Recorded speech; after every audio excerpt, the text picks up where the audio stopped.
Quiero invitarle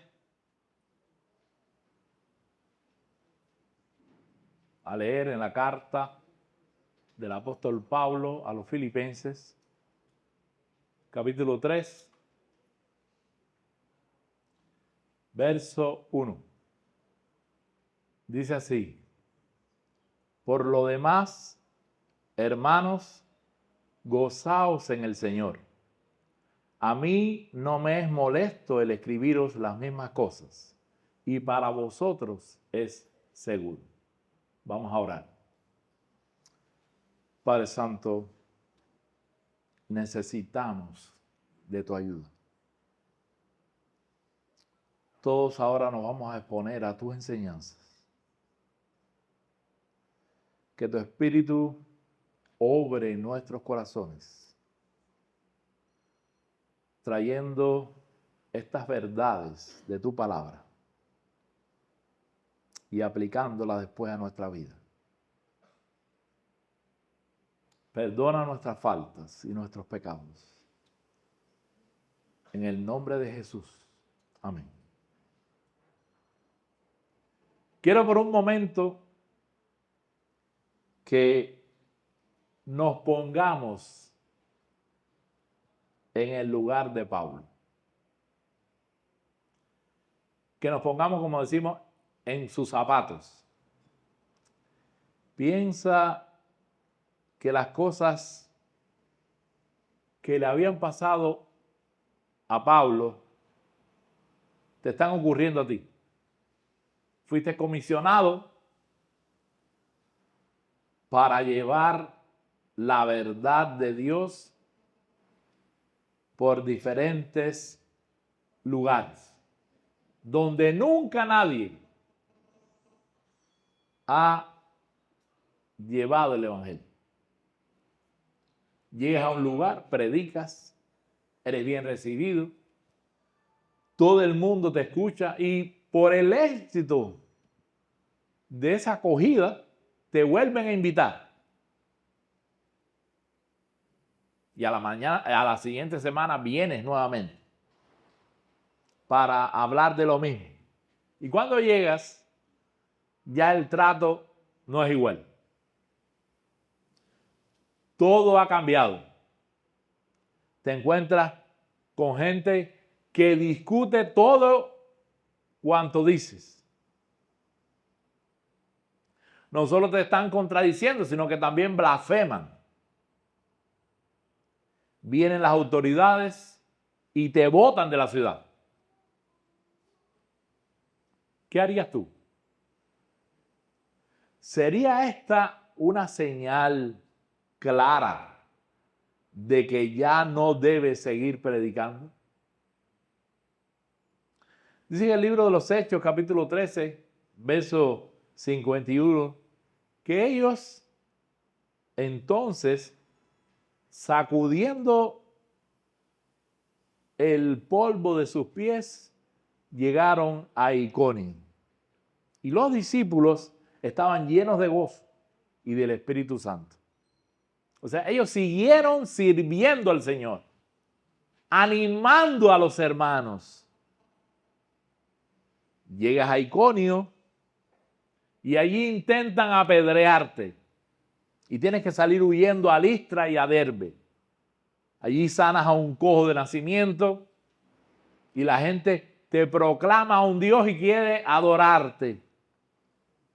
Quieren ofrecerte sacrificio.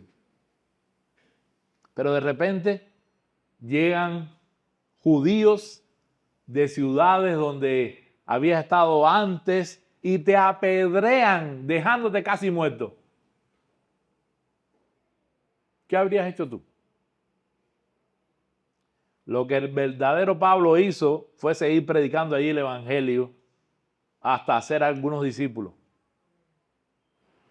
Y volvió a las ciudades en que antes ya había predicado y antes había tenido problemas. En otro viaje, partes hacia Filipos, junto con Silas. Allí te cogen preso por alborotar el pueblo. con un mensaje que tú crees es la salvación de los pecadores. Te meten en el calabozo de más adentro y te aseguran los pies en el cepo. ¿Qué hubieras hecho tú?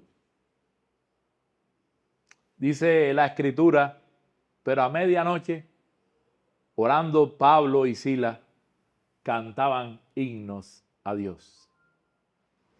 Y muchas cosas más experimentó este apóstol, de las cuales no se nos dicen todos los detalles. Solamente se nos dice que estuvo en tribulaciones, en necesidades, en angustia, en azotes, en cárceles, en tumultos, en trabajo, en desvelos, en ayunos. Fue visto como un engañador, dejado moribundo, fue castigado, pobre, como no teniendo nada, en azotes sin número, dice la Escritura, en cárceles más, en peligros de muerte, muchas veces. De los judíos 5 veces he recibido 40 azotes menos 1. 3 naufragios. Una noche y un día he estado como náufrago en alta mar. En caminos muchas veces, en peligro de río, peligro de ladrones, peligro de los de mi nación, peligro de los gentiles, peligros en la ciudad, peligros en el desierto, peligros en el mar, peligro entre los falsos hermanos, en trabajo y fatiga, en mucho desvelo, en hambre y sed, en muchos ayunos, en frío y en desnudez, según nos dice 2 Corintios capítulo 11. Si había alguien que debió vivir una vida de melancolía y tristeza, esa persona era Pablo. Su anhelo era servir al Señor y lo único que encontró fue problemas. Problemas y más problemas. Su vida peligró muchas veces. ¿Cuántos lujos no se pudo dar?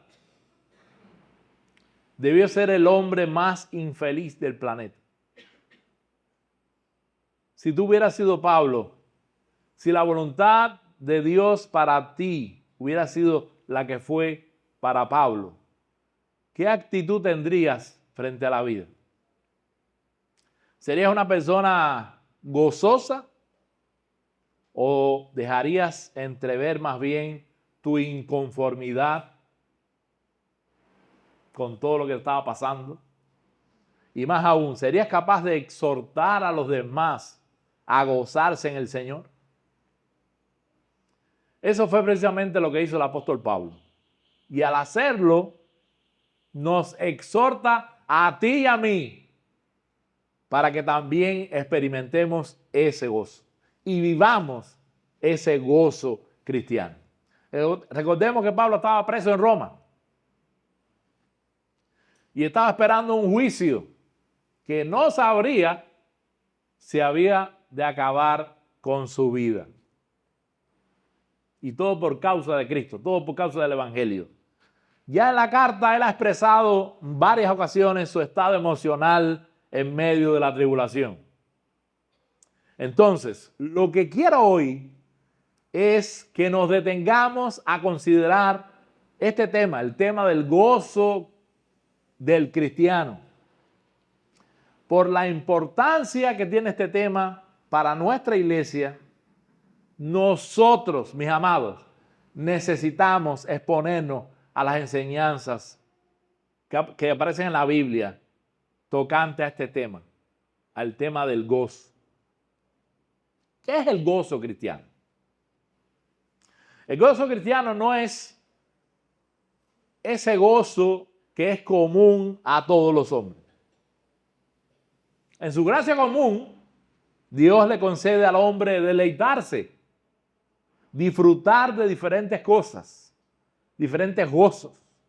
El gozo del matrimonio, de los hijos, pero ese no es el gozo a que nosotros nos estamos refiriendo o que queremos referir. El gozo del que Pablo habla es de un gozo en el Señor, producido por el Espíritu Santo, es único en los cristianos. El gozo cristiano no es la ausencia de sobriedad. No es un éxtasis sin control, como muchas veces podemos ver en alguna práctica, y no estoy criticando, en muchas iglesias que saltan, brincan, dan volteretas. Dice la Escritura, servid a Jehová con temor y alegraos con temblor. O sea, no es la ausencia de dominio propio. El gozo cristiano tampoco es la ausencia de dolor. Muchas personas piensan que la única manera de ser felices es que sean quitadas todos los dolores, las carencias, las penas. Pero no es la voluntad de Dios, por lo menos aquí, de este lado del cielo, como dice un siervo de Dios, antes de llegar a nuestra morada eterna, que todos nuestros dolores sean quitados. Dice la Biblia, como entristecidos, pero siempre gozosos. Su voluntad sí es claramente que estemos gozosos cualquiera que sea nuestra situación. El gozo cristiano tampoco es la ausencia de pobreza. Muchos han hecho de la posición material, o sea, tener y tener cosas, el requisito indispensable para estar contentos, para estar gozosos en el Señor. Y desde luego, esto es relativo, porque el estado que para ti puede ser la causa de tristeza, quizás es eso, lo que realmente desearía otra persona. El punto es que el gozo cristiano no es dependiente de la cantidad de dinero y de posesiones que nosotros tengamos. Dice 2 Corintios capítulo 8, versículos 1 y 2. Asimismo, hermanos, os hacemos saber la gracia de Dios que se ha dado a las iglesias de Macedonia, que en grande prueba de tribulación, la abundancia de su gozo, óiganlo bien, y su profunda pobreza abundaron en riquezas de su generosidad. El gozo cristiano tampoco es la ausencia de pruebas ni de tribulaciones. Hermanos míos, dice Santiago, tened por sumo gozo cuando os halléis en diversas pruebas, que sois guardados por el poder de Dios mediante la fe para alcanzar la salvación que está preparada para ser manifestada en el tiempo postrero, en lo cual vosotros os alegráis, aun cuando ahora, por un poco de tiempo, si es necesario, tengáis que ser afligidos en diversas pruebas. Dice Pedro en su primera carta, capítulo 1, versos 5 y 6. Y estos hermanos experimentaron bien de cerca esa mezcla simultánea del sufrimiento y el gozo. El gozo cristiano es una emoción, es un sentido interno de deleite y alegría. Por ser una emoción, es un gozo que puede experimentarse en diferentes grados. A veces lo podemos experimentar, como Pedro lo menciona, inefable y gozoso, glorioso, perdón. A veces será exuberante y se manifestará claramente en el rostro. O sea, la gente se va a dar cuenta. Nos llevará a alabar a Dios cantando, como dice la Escritura. ¿Está alguno alegre? Cante alabanzas. Pero en otros momentos ese gozo será menos exuberante. Puede ser profundo, real, sereno, presente en medio de las aflicciones más difíciles de sobrellevar. No hay canto, no hay risa, porque hay una verdadera tristeza mezclada con el verdadero gozo cristiano. El gozo cristiano es una emoción que se expresa en nuestro rostro, en nuestro hablar, en nuestra adoración. Se manifiesta en nuestra actitud general, en nuestro diario vivir. En otras palabras, las personas se dan cuenta si estamos gozosos o no en el Señor. Y aún en las situaciones más difíciles que nosotros podamos estar,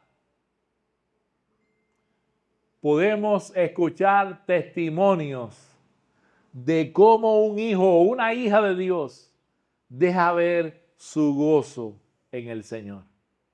Y usted queda, wow, qué tremendo.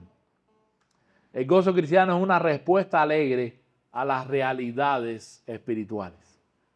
Es nuestra respuesta al conocimiento de que somos hijos amados de Dios.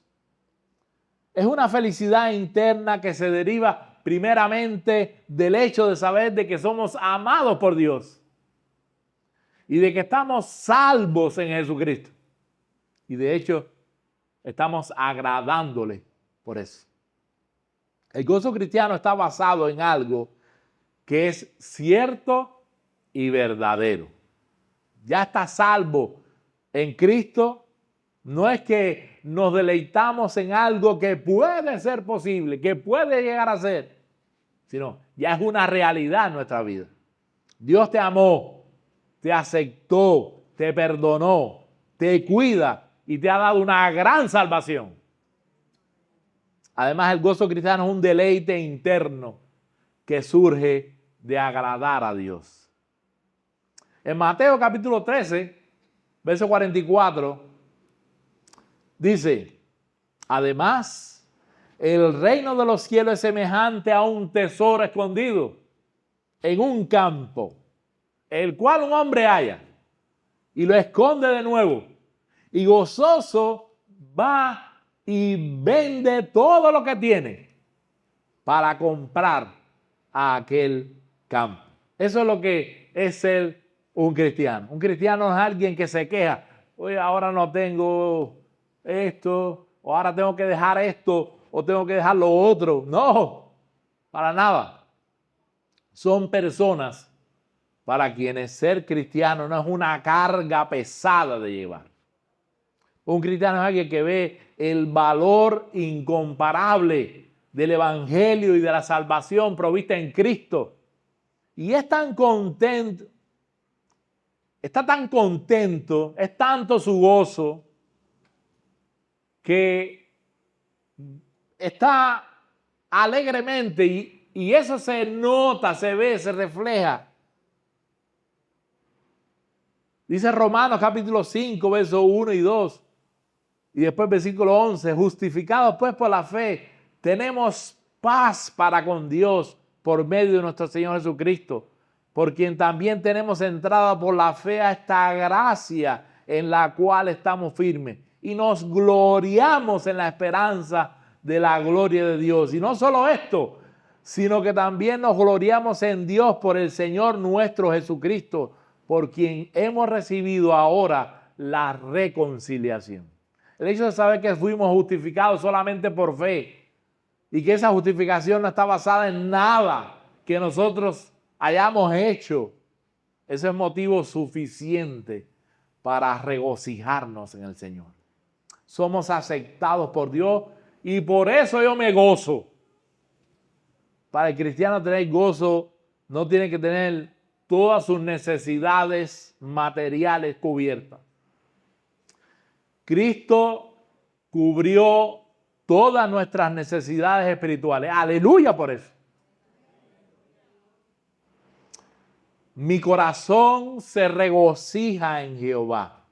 Mi poder se exalta en Jehová. Mi roca se ensanchó sobre mis enemigos, por cuanto me alegré en su salvación.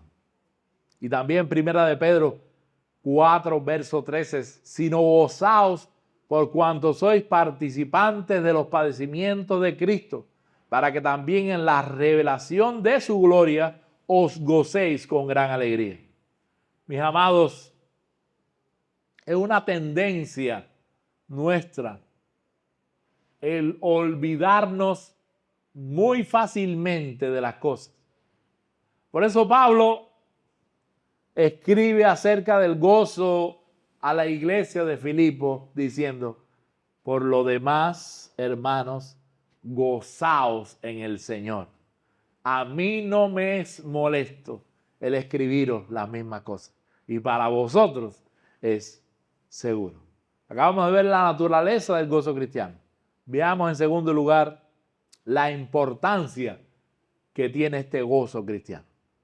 El gozo cristiano es visto por muchos como una virtud muy buena, algo que debemos desear, pero es visto a la vez como algo que tiene que venir naturalmente a nuestras vidas y no una gracia en la que debemos nosotros ejercitarnos y esforzarnos por cultivar. Y eso pasa porque las personas no aprecian a plenitud la importancia del gozo cristiano.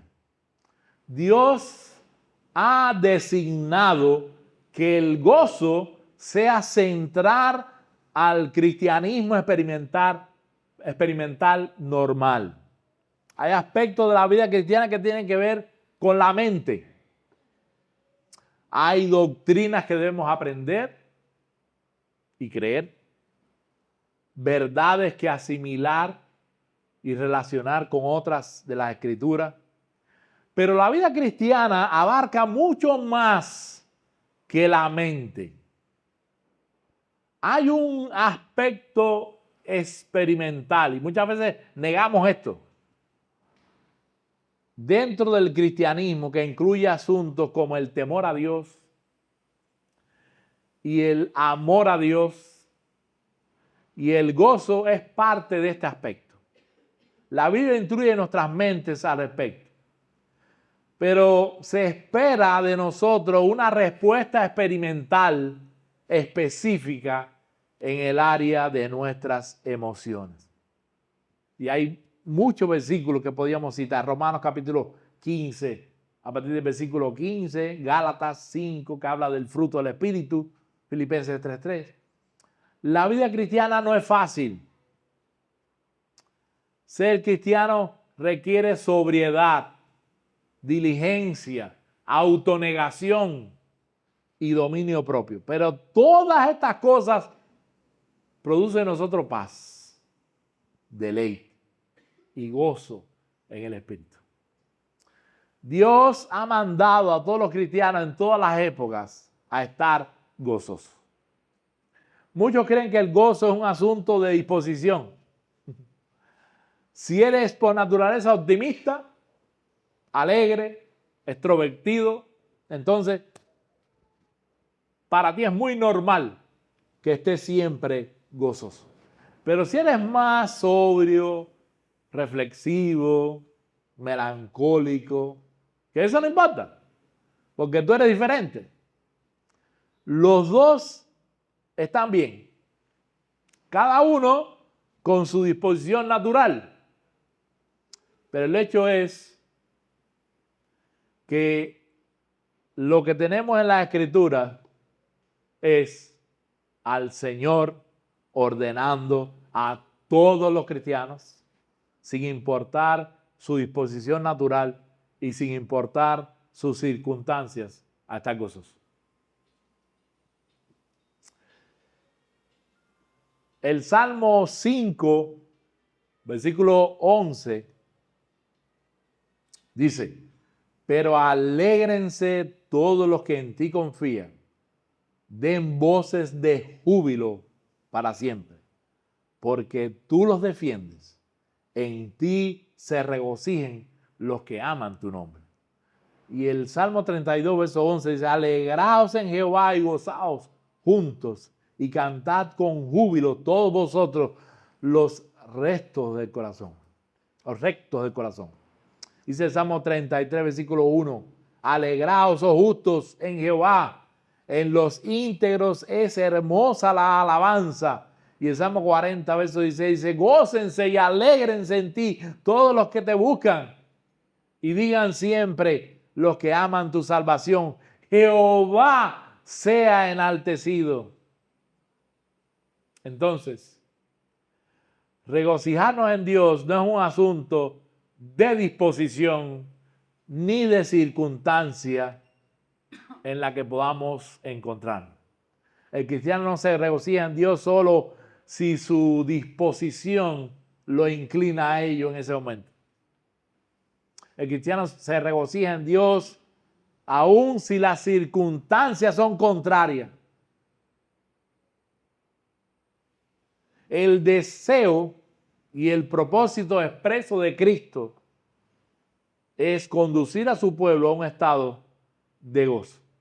¿Qué les dices tú a los que te rodean? Aún a los que están viviendo junto contigo en tu misma casa, acerca de lo que Dios ha hecho contigo. ¿Qué le expresas tú? Tú le dices que tu vida es una vida miserable. Dios ha hecho que te conviertas en una gente miserable. Te hace pensar que Dios es un Dios malo porque no te deja hacer con libertad las cosas que antes podías y querías hacer. La falta de gozo en el Señor es una de las peores promociones que podemos hacerle al Evangelio. No encontrar gozo en las actividades espirituales, o sea, la Biblia, oración, venir a la iglesia, y aún murmurar de ellas, es el camino más rápido para desalentar el corazón de los demás. ¿Qué efecto creen ustedes que tendría el que los pastores se estuvieran quejando de las cosas que tenemos que hacer?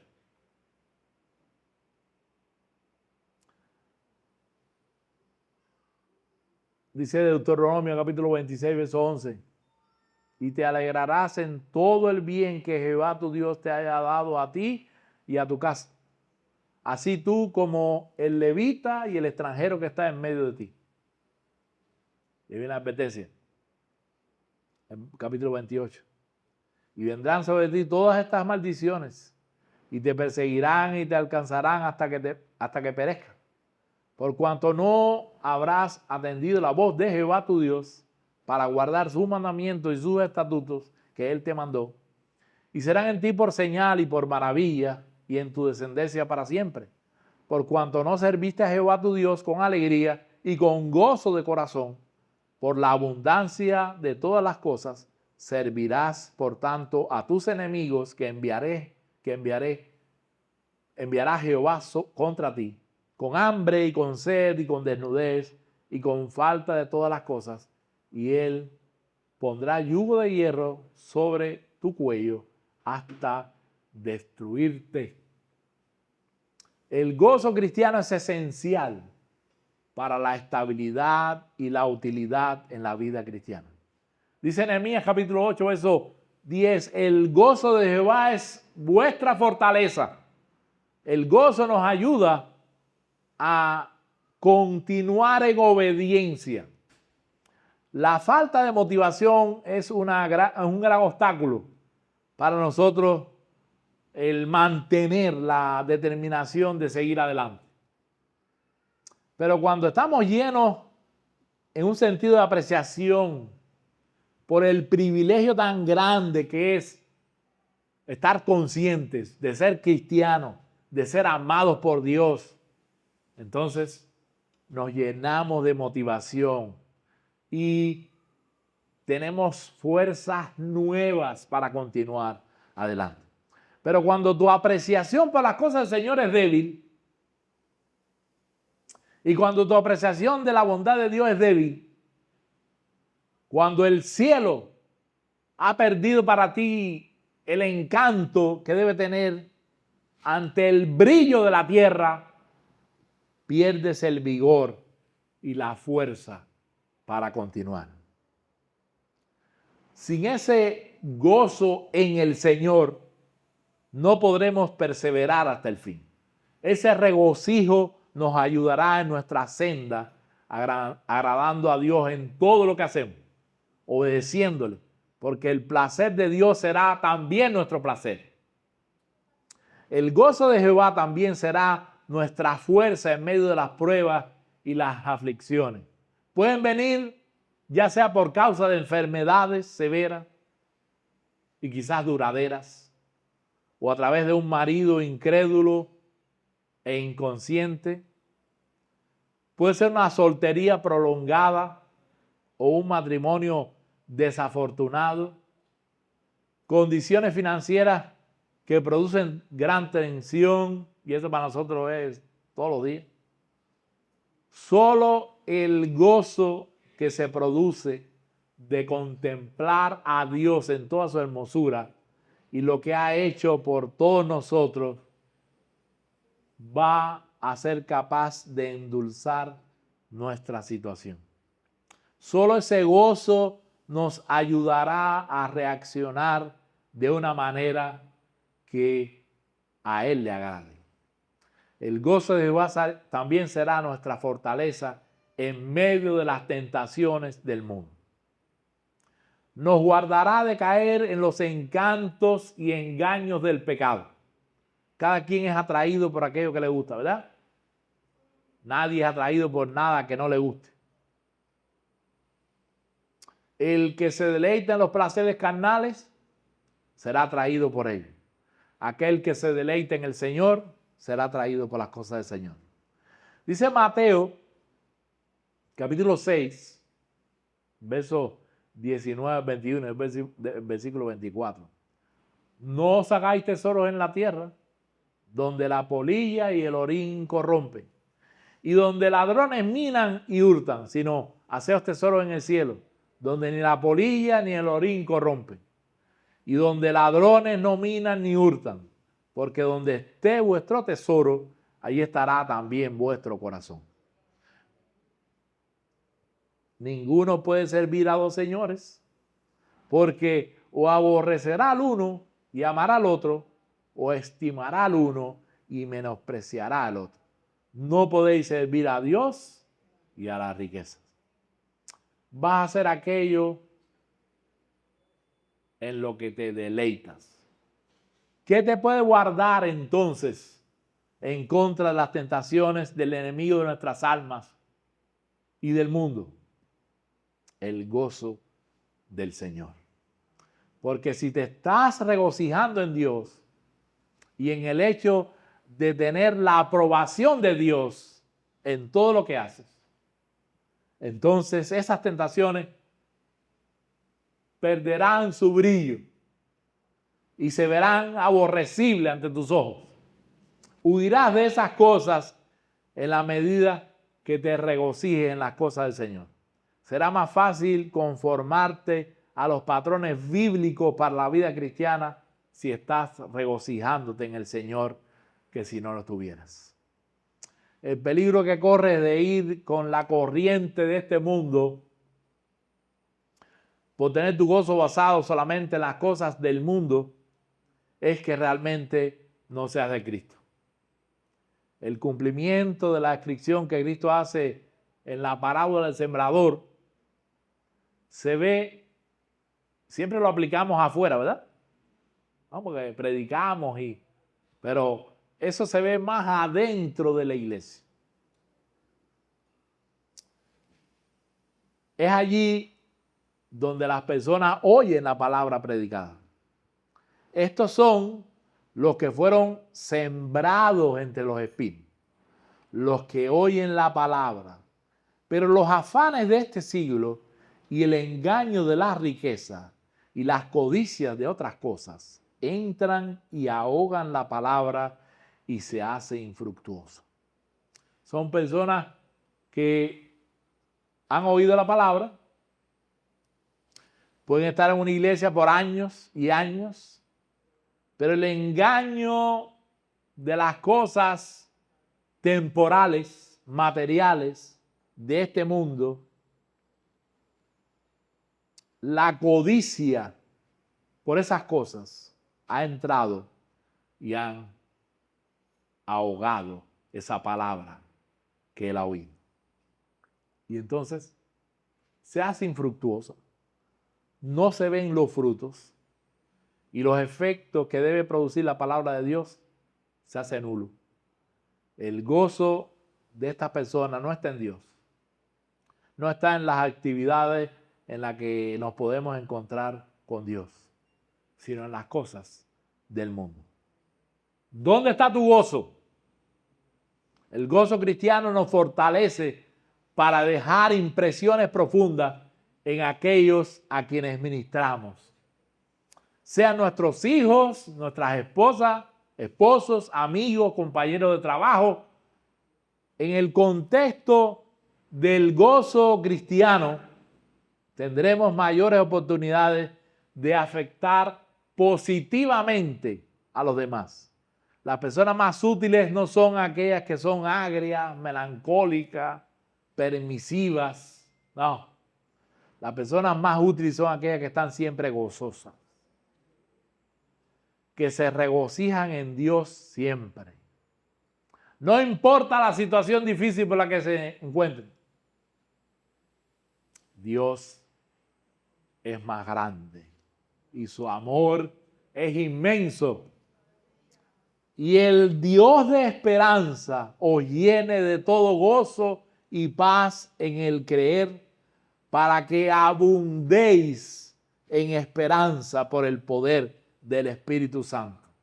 Decía Pablo en la carta a los Romanos, capítulo 15, versículo 13. ¿Por qué entonces hay algunos cristianos que no tienen este gozo del Señor? Bueno, una razón posible puede ser que han sido demasiado moldeados por el mundo. ¿Recuerdan la advertencia de Pablo en Romanos capítulo 12? No tomen la forma, el molde del mundo. Bueno, tristemente algunos se han dejado moldear por el mundo. Encuentran muy poco placer en su salvación, poco placer en su comunión con Cristo, poco placer en la esperanza de estar un día en el cielo. ¿Tienes tú deleite cuando oras? Cuando piensas en el cielo.